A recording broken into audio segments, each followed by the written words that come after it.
فیہا یفرق کل امر حکیم، کہ اس رات میں بڑے بڑے فیصلے ہوتے ہیں، تین بڑے بڑے فیصلے ہوتے ہیں۔ ایک، جو پیدا ہوگا، جو مرے گا، اور کس کو کتنا رزق دیا جائے گا۔ اگلی 15 شعبان تک یہ سارا طے ہو جاتا ہے، طے پہلے ہوا ہوا لوح محفوظ پر۔ فرشتوں کی جو سپردگی ہوتی ہے اس مہینے میں اور اس شب میں ہوتی ہے، ان کو دے دیا جاتا ہے۔ اب رزق کے فیصلے ہونے ہیں۔ اب وہ سارے کے سارے اعمال جس سے رزق کھینچتا ہے، جس سے رزق کی بارش ہوتی ہے، جو اللہ کے نبی سے ثابت ہیں، وہ رزق کے سارے اعمال ہم کر سکتے ہیں۔ اب دیکھیں مختلف حاجتیں ہیں، ہر ایک کو مختلف مسائل ہیں، تو لہٰذا یہ 3 مسئلے سب کو ہیں، تقریباً سب کو ہیں، تو وہ یہ مانگ لے۔ اب رزق کیا مانگ رہا ہے رزق کے معاملے میں؟ تو رزق کے معاملے میں یہ ہے کہ استغفار سے رزق کھینچتا ہے، متوجہ ہوتا ہے، اللہ رزق کے دروازے کھول دیتے ہیں۔ بلکہ اور اس کا ثبوت قرآن میں ہے، فَقُلْتُ اسْتَغْفِرُوا رَبَّكُمْ إِنَّهُ كَانَ غَفَّارًا يُرْسِلِ السَّمَاءَ عَلَيْكُمْ مِدْرَارًا وَيُمْدِدْكُمْ بِأَمْوَالٍ وَبَنِينَ۔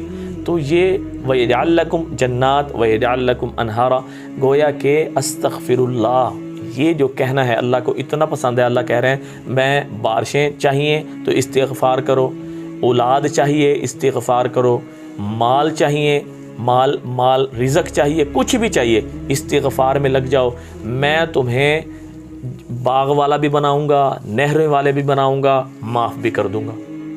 دیکھیں معافی بھی مل جائے اور رزق بھی مل جائے، وہ اللہ نے استغفار میں بند کر کے رکھا ہے۔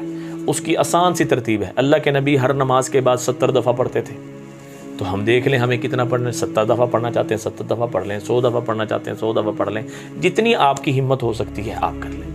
اور اس کے ساتھ ساتھ رزق کے لیے جو فرمایا کہ جو بندہ گناہ چھوڑ دیتا ہے اللہ پاک اس کی طرف رزق کی فراوانی کر دیتے ہیں۔ گناہ چھوڑ دیں، کسی قسم کا بھی ہے، اس رات میں مانگیں اللہ سے کہ اللہ فلاں گناہ میرے اندر ہے، فلاں کمی میرے اندر ہے، وہ کمیاں ساری اللہ کے سامنے رکھ کر ایک ایک کمی اللہ سے دور کروا لیں۔ اور وہ اس کے ساتھ ساتھ رزق کے اور کیا ہے، آپ علیہ السلام سے ایک صحابی نے رزق کے معاملات میں جو ہے شکایت کی، آپ علیہ السلام نے کیا فرمایا، ادم علی الطہارہ یوسع علیک رزق، کہ تو باوضو رہ، اللہ پاک تیری رزق کو کشادہ کر دیں گے۔ یہ بھی ہے کہ رزق کو کشادہ کرنے کے لیے آپ اس کی بھی کوشش کر سکتے ہیں۔ اور رزق کے معاملے میں کہ جو بندہ رزق چاہتا ہے، مال کی آسانی چاہتا ہے، گھر میں خیر و برکتیں چاہتا ہے، تو وہ کیا کرے، گھر میں داخل ہو، سلام سے داخل ہو، سب سے پہلے السلام علیکم ورحمۃ اللہ وبرکاتہ، بسم اللہ پڑھ لے اور درود شریف پڑھ لے، سورہ اخلاص پڑھ لے۔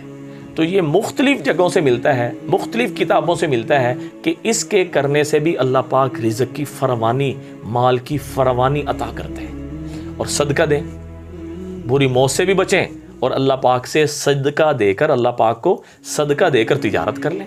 مطلب یہ ہے کہ گویا کہ آپ نے انویسٹ کر دیا اور اللہ پاک کو اللہ پاک بڑھا چڑھا کے آپ کو واپس کر دیں گے۔